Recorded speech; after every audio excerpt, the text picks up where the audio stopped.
नमस्कार, स्वागत का इस मीडिया में मैं मोहम्मद नासिर। हमारे कार्यक्रम राजनीति पर चर्चा में आज के हमारे खास मेहमान हैं और व्यक्ति विशेष है भारतीय जनता पार्टी मुंबई के सीनियर लीडर और Bharatiya Janata party Bandra east assembly के उपाध्यक्ष श्री पंकज पांडे जी। और जनता के सभी सवाल या फिर वो GST, डिमोनेटाइजेशन, राम मंदिर और हर विषय पर आज खास संवाद होगा। पंकज जी, बहुत बहुत स्वागत है आपका क्लिनिक्स मीडिया में। सर, बीजेपी के जो भी बड़े नेता हैं वो काफ़ी इलेक्शन से पहले काफ़ी हम भय दिखाई दे रहे हैं, वो कभी इंटरव्यू दे रहे नहीं है, खास करके 1-on-1 इंटरव्यू नहीं दे रहे। और सर, आपने समय दिया ये इंटरव्यू के लिए बहुत बहुत धन्यवाद। पंकज जी, हमने बहुत लगभग मेरा चौथा इंटरव्यू आपके साथ। सर, हमने हर बार एक विषय को लेकर संवाद किया है, पर सर ये जनता का सवाल है। आज पंकज जी को सब लोग पहचानते हैं। जनता का सवाल है कि पंकज जी ने राजनीति में कदम क्यों रखा, क्योंकि तभी हम भारत की सियासत के बारे में बात करते हैं, भारत की राजनीति के बारे में बात करते हैं तो लोग कहते हैं ये दलदल है, कीचड़ है, इसमें कदम नहीं रखना चाहिए, परंतु इस कीचड़ में हमने कदम क्यों रखा? पहली बात तो ये बताना चाहूँगा कि राजनीति दलदल नहीं है। कुछ जो है गंदे राजनीतिज्ञों ने जिसको भ्रष्टाचार फैलाना था उन्होंने फैलाया और राजनीति को गंदा किया जी। मैं पूरी तरह से बताना चाहूँगा कि राजनीति अगर गंदी होती तो देश पूरी दुनिया में राजनीति है। राजनीति महान जो है राजनीतिक जिसके नाम पे राजनीति की शुरुआत हुई, ऐसे चाणक्य जी ने राजनीति की शुरुआत की है। उन्होंने अर्थशास्त्र और राजनीति को जोड़ के देखा है। तो राजनीति गंदी नहीं है। हाँ, ये सच है कि राजनीति पिछले कुछ समय से बहुत ज्यादा गिरी जरूर है। इसका स्तर बहुत गिरा है और इसका स्तर गिराने में हमारे बड़े बड़े राजनेताओं जैसे कांग्रेस के लीडरों, चाहे वो प्रधानमंत्री मोदी जी को नीच कहना हो या फिर उनके बिजनेस पे जाना हो, जो चाय वाला कहना हो, उनकी माँ को गाली देना हो, इस तरह की चीजों से जो है स्तर गिरा है। नो डाउट गिरा है, बट उसको साफ करने के लिए मोदी जी जैसे हमारे आपके जैसे लोगों की जरूरत होगी और हम कोशिश करेंगे कि जितनी भी राजनीति कर सके, जितने समय तक हम इस राजनीति में रह सके, अच्छे से करें, साफ सुथरा राजनीति करें, लोगों के लिए करें और सबसे बड़ी बात है लोगों का विश्वास हम पे बना रहे। और इसी के साथ मैं कहना चाहूंगा कि राजनीति ठीक है, उतार चढ़ाव होते हैं। आज बीजेपी के कुछ लीडर शायद आपको इंटरव्यू ना दे रहे हो, बट भयभीत है, ऐसा सोचना एकदम समझो कि मुश्किल ही नहीं, नामुमकिन भी है, क्योंकि बीजेपी कभी हारती नहीं है। बीजेपी हमेशा अपनी हार से सीखती है, इसलिए बीजेपी कभी डर नहीं सकती, बीजेपी के लीडर कभी डर नहीं सकते। बीजेपी के स्वयंसेवक और राष्ट्र के जो लीडर हैं, मैं तो एक छोटे से विधानसभा का उपाध्यक्ष हूँ, मेरी औकात भी नहीं है, मेरा वो लेवल भी नहीं कि मैं उन चीज़ों पर परिचर्चा कर सकूं। बट ये कहना मेरे लिए अत्योक्ति ना होगी कि बीजेपी कभी ना, जब 2 सीटों पे थी तब डरी नहीं। अटल जी ने कहा था कि मैं हार नहीं मानूंगा, रार नहीं ठानूंगा। तो वो जो रार ठानने की कला है ना, वो बीजेपी से बेहतर किसी पार्टी में है नहीं। और मैं दावे के साथ कहता हूं कि जो लीडर आपको लगता है कि भय में है, शायद वो एक कदम अपना शेर की तरफ पीछे ले रहे हों, इसलिए कि जब एक कदम पीछे लिया जाता है तो जबड़ा उतना ही तेज अगला कदम पड़ता है और वो उसके बोलते ना तूफान आने से पहले की शांति हो सकती है। सर, पिछले हफ्ते हमने देखा कि उत्तर भारतीय मोर्चा का आपने आपकी नॉर्थ सेंट्रल डिस्ट्रिक्ट में एक बड़ा सम्मेलन रखा था, जहाँ पर उत्तर भारतीय मोर्चा के सभी बड़े नेता, मुंबई के महामंत्री हो या फिर सभी मंत्री हो और हर पद के जो बीजेपी लीडर है वो वहाँ पर आए थे। यहाँ तक कि खासदार आई थी, महेश पारकर जीते, पूनम महाजन जीते, सब लोगों ने आपका प्रशंसा किया, आपके कार्य का प्रशंसा किया। तो सर, क्या भावना है अभी 2019 को लेकर आपका? कैसे देखते हैं आप 2019 के इलेक्शन को? क्योंकि एकता तो आपके पार्टी में तो है, परंतु जनता थोड़ी भयभीत है कि वापस से वोट करेंगे तो जो GST हुआ, जो नोटबंदी हुआ, वापस हमें देखने को प्राप्त ना हो। भयभीत अगर कोई है तो देश के चोर नेता है। जनता कभी भयभीत नहीं है। अगर भयभीत होती तो 28 राज्यों में से 20 राज्यों में हमारी सरकार न होती, और ये सब मोदी जी के आने के बाद हुआ है। इसलिए भयभीत होने का कोई सवाल नहीं उठता है। जनता के मन में मोदी जी राज कर रहे हैं, उनके दिलों पर पूरी तरह से जो है छाए हुए हैं, और उनका कार्यक्रम इतना बेजोड़ हो रहा है, उनका काम इतना बेजोड़ चल रहा है कि भयभीत होने का कोई सवाल नहीं है। और जनता से थोड़ा सा हम सब्र करने का अपील भी करेंगे कि आप किसी भी जो है काम को करने के लिए, हमको अगर अपने लड़के की शादी करना है, उसके लिए लड़की देखना पड़ता है, वहाँ पे जाना पड़ता है, और उनसे जो है बात करनी पड़ती है, फिर दोनों को रिलेशन, दो परिवार को जोड़ने के लिए अगर इतना सब करना पड़ता है, तो कई देशों को जोड़ना, कई देशों से MOU को ये करना, बहुत सारी चीज़ें हैं जिन पे डिबेट अगर आप करोगे तो मैं घंटों कर सकता हूँ। और मैं चैलेंज करता हूँ कांग्रेस के किसी भी लीडर को, अपनी क्षमता के अनुसार हमारे सामने बैठे, मैं उसको 100% है कि अवाक कर दूंगा, और अगर वो निरुत्तर नहीं होके गया तो मैं राजनीति छोड़ दूंगा जी, ये पक्का है। सर, जो आप पिछले हफ्ते अफेक्शन सेरेमनी जो गेट टुगेदर प्रोग्राम हुआ उत्तर भारत में, इसके बारे में बताइए, तब आपके मन में क्यों ऐसा लगा कि एक ये प्रोग्राम करना चाहिए? ये तो जो है हमारे बड़े भाई महेश पारकर जी की परिकल्पना थी, उनकी सोच थी कि पंकज आप जो है अच्छा सब कुछ चल रहा है, और आप एक ऐसा उत्तर भारतीयों को जोड़ने जैसा प्रोग्राम करिए।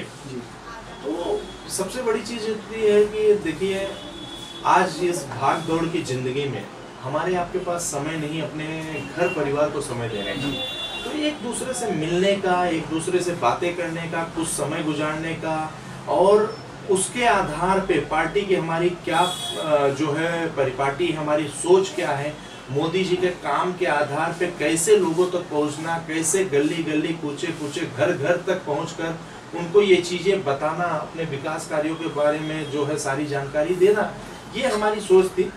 और ये प्रोग्राम जो था, जिसकी आपने झलक देखा, बहुत छोटा है, बहुत बड़ा नहीं था, और नेताओं को, जितने भी नेताओं को लाने का काम था हमारे बड़े भाई महेश पारकर जी ने लाया है। उसमें पूनम ताई खासदार जो यहाँ की हैं वो थे, आशीष सेलार जी थे, पराग अरोड़ी आमदार थे, यहाँ के मलाड के नगर सेवक थे, विनोद मिश्रा जी थे, सुनील यादव जी थे, बहुत सारे लोग थे, और कार्यक्रम बहुत अच्छा हुआ। बट हमारा सपना है कि मैं अप्रैल से पहले, आचार संहिता से लगने से पहले, वैसा ही एक और प्रोग्राम मराठी उत्तर भारतीय सम्मेलन करके लूँ।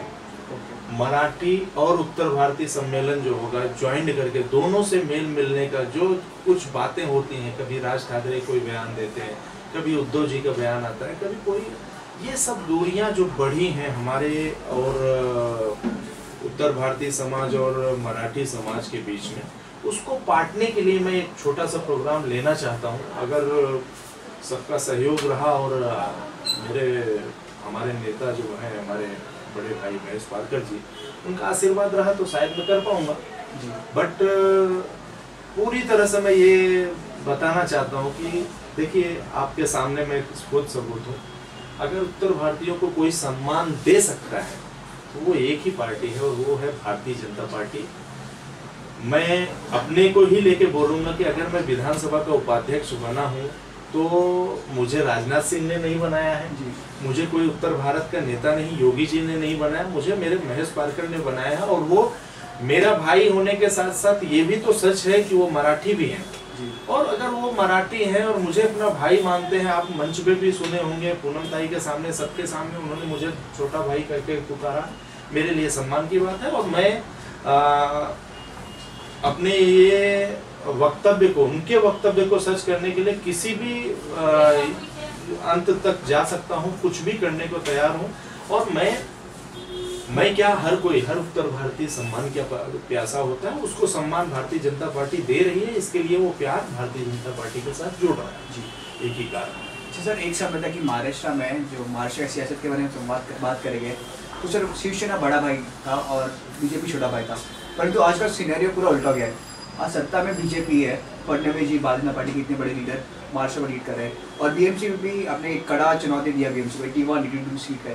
तो सर, ये जो फासला है अपने शिवसेना को पीछे किया, इसके पीछे की राजनीति क्या है? आपको लगता है बीजेपी अपने ईगो की वजह से पीछे हुआ है कि भारतीय जनता पार्टी का काम बोला है, इसीलिए आज जनता ने कुछ चुना है? नहीं, अब इसमें ईगो अगर है तो वो उनका है, मुझसे मतलब इस बारे में ना सवाल करें तो बेहतर होगा।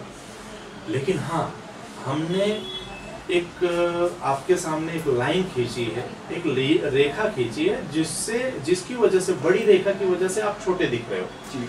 और हमारा कार्यकर्ता बूथ लेवल का कार्यकर्ता है, वार्ड लेवल का कार्यकर्ता है, जनता के बीच में जाने वाला कार्यकर्ता है, नेताओं के द्वारा जो प्रोजेक्ट किया जाता है उस प्रोजेक्ट को जमीन तक लाने वाला कार्यकर्ता है। इसलिए कहीं ना कहीं ये हमारी जीत है। मैं उनकी हार से ज्यादा अपने जीत को श्रेय देना चाहूंगा, अपने कार्यकर्ताओं को श्रेय देना चाहूंगा और यहाँ की जनता को, जो हम आज इस लेवल तक पहुंचे हैं। महाराष्ट्र में हाँ, हमको कभी छोटा भाई कहा जाता था, लेकिन अब वो समय बहुत निकल चुका है, हम बहुत आगे बढ़ चुके हैं। आज हमारी विधानसभा में 123 सीटें हैं और बीएमसी में हम 81 सीट के साथ लीड कर रहे हैं। और सबसे बड़ी चीज है, अभी आपको पता ही होगा 9 दिन की बीएसटी की हड़ताल थी। इसमें कितना जो है घोटाला हुआ, कितना लोगों को परेशानी हुई। कम से कम इस परेशानी में हम सहभागी नहीं है। हमारी बीएमसी का कोई मेंबर स्टैंडिंग कमेटी में नहीं, कोई पद पे नहीं है। इसलिए हम उस अत्याचार से, भ्रष्टाचार के अत्याचार से बचे हुए हैं।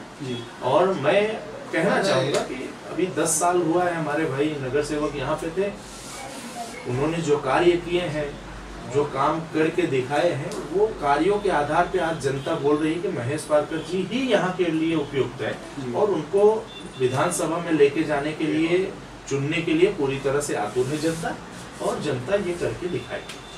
सर, हम देखते हैं कि आप महेश पारकर जी का बहुत प्रशंसा करते हैं और छोटे भाई होने के नाते वो भी आपका बहुत प्रशंसा करते हैं। सर, अभी हम देखते हैं कि राजनीति में भावी आमदार महेश पारकर जी को हम देखते हैं, उसी तरह ये उस वार्ड के लिए भावी नगर सेवक पंकज पांडे जी है। नहीं सर, जनता चाहती है कि आप एक बार आए इसके। नहीं, सुनिए, महेश पारकर भावी आमदार हैं जी, क्योंकि उन्होंने पिछली बार आमदारगी का चुनाव लड़ा है बाला सावंत के सामने, कुछ छोटे अंतर से। पहली बार तो हमको समय नहीं मिला था अपनी चीज़ों को जमीन तक लेके जाने का। महेश जी काफ़ी कम समय में बहुत अच्छी लीड किए, लगभग 26-27 हजार इस विधानसभा से वोट निकाले, सेकंड पोजीशन पे रहे। इसलिए भावी आमदार वही होना चाहिए, इसमें कोई शक नहीं है। किसी को मतलब सोचने का कोई ये भी नहीं होना चाहिए कि कोई और आ सकता है। और अगर कोई इस तरह की बात करता है तो वो बेईमानी होगी। भावी आमदार तो एक ही हो सकता है, या तो वो जो आमदार है वो हो, या तो जो सेकंड पे आया था वो हो। तो जो आमदार इनको हरा के बना था वो तो अभी इस दुनिया में है नहीं, बाला सावंत जी। तो सेकंड पे जो आया था वही यहाँ का लीडर हुआ। हमारे बांद्रा ईस्ट विधानसभा का लीडर तो महेश पारकर ही है। इस आधार पे उनको जो है आमदार होना ही चाहिए। और रही बात मेरी, मैं अभी उस बारे में नहीं सोचता हूँ, और यहाँ पे बहुत सारे सीनियर लीडर हैं जो उस पद के लिए अगर पार्टी ने जिम्मेदारी दी तो उसके लिए उपयुक्त है। अभी मैं कार्य करने के बारे में सोच रहा हूँ, प्रोग्राम के बारे में सोच रहा हूँ, स्वास्थ्य केंद्र के बारे में सोच रहा हूँ, और उत्तर भारतीय मराठी सम्मेलन के बारे में सोच रहा हूँ। बाद में मौका आएगा, भगवान ने चाहा तो जो भी कैंडिडेट यहाँ पे आएगा वो भविष्य का नेता होगा, महेश जी के बाद इस वार्ड को संभालने वाला होगा। और मैं उम्मीद करता हूँ कि महेश जी ने जिन कामों को आगे बढ़ाया उसी काम की लेके जो है आगे बढ़ेगा। जी सर, अभी टीवी मीडिया ने बीच में हमने पोल किया था, हमने युवाओं के पास गए थे और हर युवा से हमने पूछा कि आपको जो राम मंदिर का इशू है, तो आप क्या चाहते हैं कि राम मंदिर बनना चाहिए उस जगह पर, कि राम यूनिवर्सिटी हो, राम हॉस्पिटल हो, राम विश्वविद्यालय हो, इस तरह की कुछ चीज़ होना चाहिए? हिंदुस्तान के 125 करोड़ जनता जी, कुछ लोगों को छोड़ दिया जाए तो हिंदू हो मुसलमान हो, हर कोई चाहता है कि वहाँ राम मंदिर ही बने जी। तो ये सवाल कि कोई यूनिवर्सिटी बने, कोई ये बने, वो दोयम दर्जे का सवाल है। सवाल राम मंदिर बनने और ना बनने का होना ही नहीं चाहिए। राम मंदिर के अलावा वहाँ कुछ भी मंजूर नहीं और 1 इंच भी उसमें बंटवारा मंजूर नहीं, दोनों चीजें हैं। राम मंदिर के सिवा वहाँ पे कुछ नहीं होना चाहिए। और वहां नहीं बनेगा तो हमारा मंदिर क्या पाकिस्तान में बनेगा, अफगानिस्तान में बनेगा, कहाँ बनेगा? आप बताइए। हिंदुस्तान में जिस धरती पर रामलला विराजे हैं, वहाँ खेले हैं, वहाँ बड़े हुए हैं, वहाँ के सारे जो है क्रियाकलाप में, उनकी धूल में, उनके कण में, हर जगह रामलला विराजमान है, तो वहां से कैसे उखाड़ोगे उनको? ये तो कोई आतताई बाबर आया था जिसने अत्याचार करके जबरदस्ती कुछ किया था, तो उस ढांचे को गिरे हुए जो है काफी वर्ष हो गए, और कोर्ट को फैसला देना चाहिए। अगर कोर्ट फैसला नहीं दे पाएगी तो पार्टी का स्टैंड क्लियर है। पार्टी का स्टैंड क्लियर है कि पार्टी अपने राम मंदिर के मुद्दे से 1 इंच पीछे हटने वाली नहीं है। कांग्रेस के लोग, कपिल सिब्बल जैसे ढोंगी लोग, जिनका नेता तो कोट के ऊपर और कुर्ते के ऊपर जनेऊ पहन के घूमता है, लेकिन वो हिम्मत नहीं कर पाते हैं कि वहाँ राम मंदिर होना चाहिए, नहीं होना चाहिए, उस सवाल को टाल जाते हैं।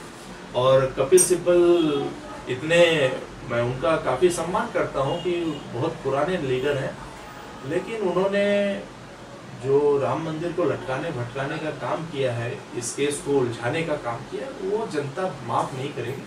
और 2019 में इनको इनके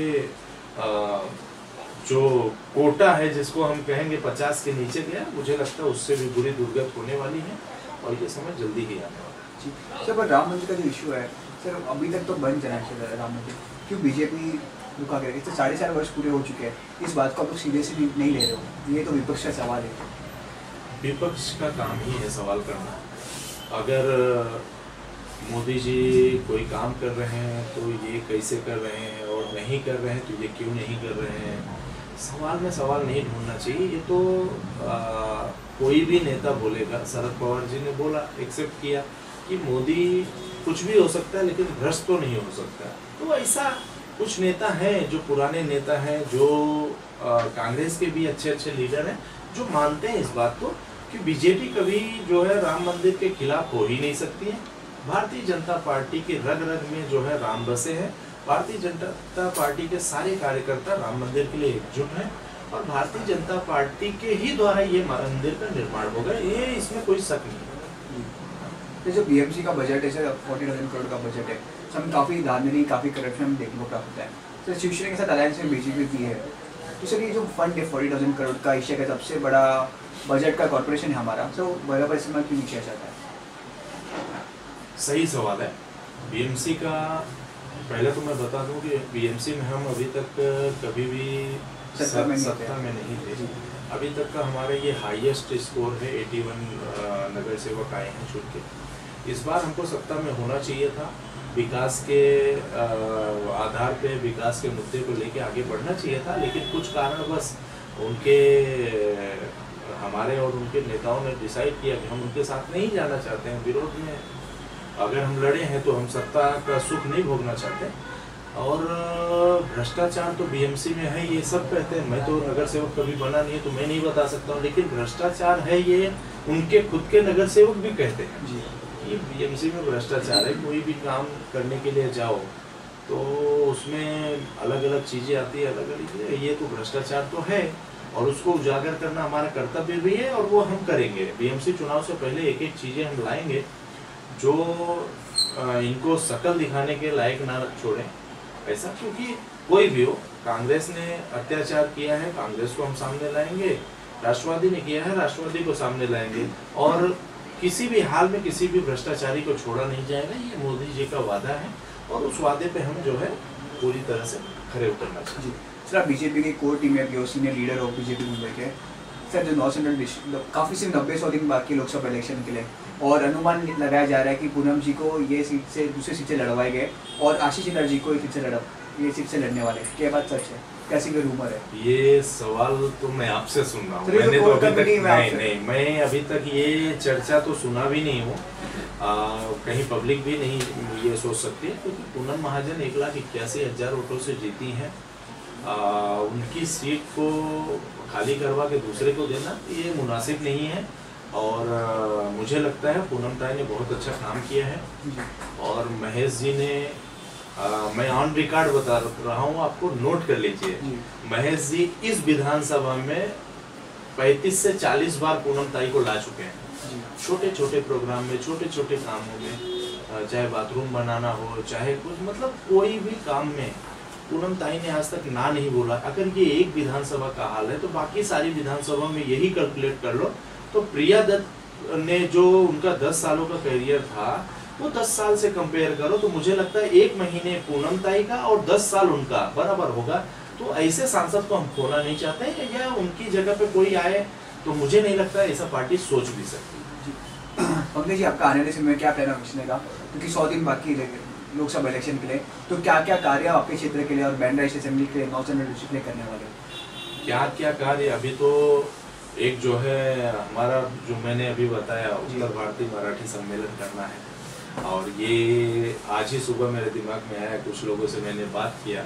उसमें भोजपुरी के बहुत बड़े स्टार दिनेश लाल यादव निरहुआ, हाँ, वो भी आने वाले हैं। आपको जानकारी के लिए बता दूं, उनका डेट लेके मैं ये डेट फिक्स करूंगा और प्रोग्राम बड़ा होगा, ऐसा सोचा है। अब इसमें हमारे अभी तक मैं महेश भाई से मिला नहीं, इसलिए मैं ये बता नहीं सकता हूँ कि होगा कि नहीं, क्योंकि उसमें बीच में आचार संहिता की भी बात आएगी, बहुत सारी चीज़ें आएंगी।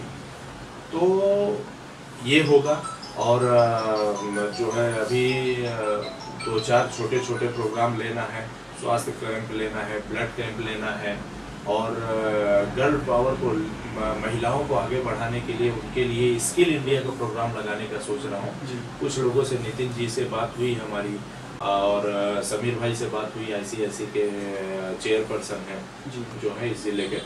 तो कुछ लोगों से मैं बात किया हूँ, जिसके आधार पे स्किल इंडिया और रोजगार योजना का कुछ ऐसा करने का विचार है, जो अभी अपने नेता हैं महेश भाई, और उनसे मिल के किया जाएगा।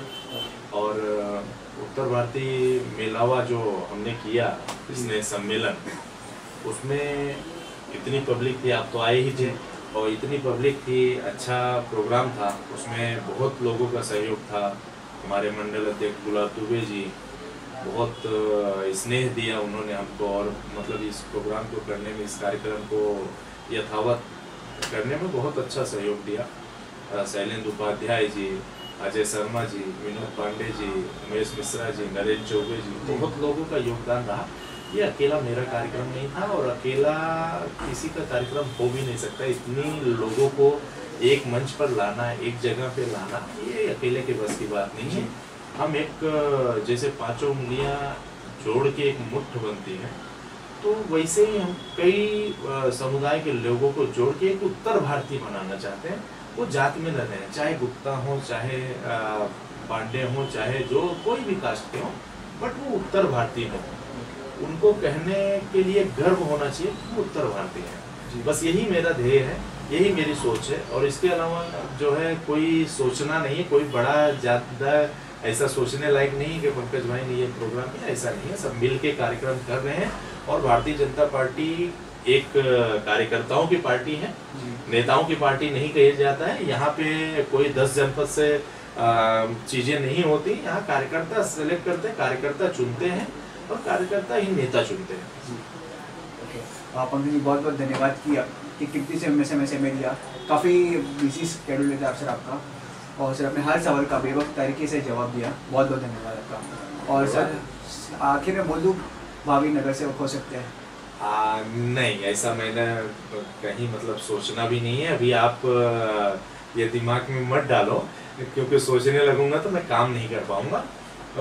जो भी पार्टी जिस उम्मीदवार को भी टिकट देगी, 100% वो महेश भाई का प्रतिक्रिया होगी, और वो उनका छाया ही बन के काम करेगा। क्योंकि जो आयाम महेश भाई ने सिलेक्ट करके रख दिया है, उसको पार करना सबके बस की बात नहीं है, और ये पार्टी, भारतीय जनता पार्टी ही उसको छू सकती है। इसलिए जो भी यहाँ पे कैंडिडेट नगर सेवक का होगा, क्योंकि ये तो श्योर है महेश पारकर जी आमदार बनने वाले हैं, ये तो आपको भी माहौल अभी आपने बताया था, सर्वे तो कह रहे हैं सर्वे वो जीतेंगे। तो उनके जीतने के बाद एक कैंडिडेट इस वार्ड में लगेगा, और वो पार्टी सेलेक्ट करेगी। पार्टी जिसको भी चुनेगी, हम कार्यकर्ता उसका साथ देंगे, और वो जीता के लाएंगे। धन्यवाद पंकज जी, बहुत बहुत धन्यवाद। तो ये थे हमारे साथ मुंबई बीजेपी के सीनियर लीडर और बैनर पूर्व के उपाध्यक्ष पंकज पांडे जी। उन्होंने अपनी राय, मत, विचार हमारे सामने रखा। और आने वाले समय में उनका क्या प्लान ऑफ एक्शन रहेगा, क्या स्ट्रैटेजी रहेगा, उन्होंने जनता के साथ साझा किया। तब तक लिए देश दुनिया की सभी बड़ी खबरों के लिए देखते रहिए लिंक न्यूज़ मीडिया। धन्यवाद।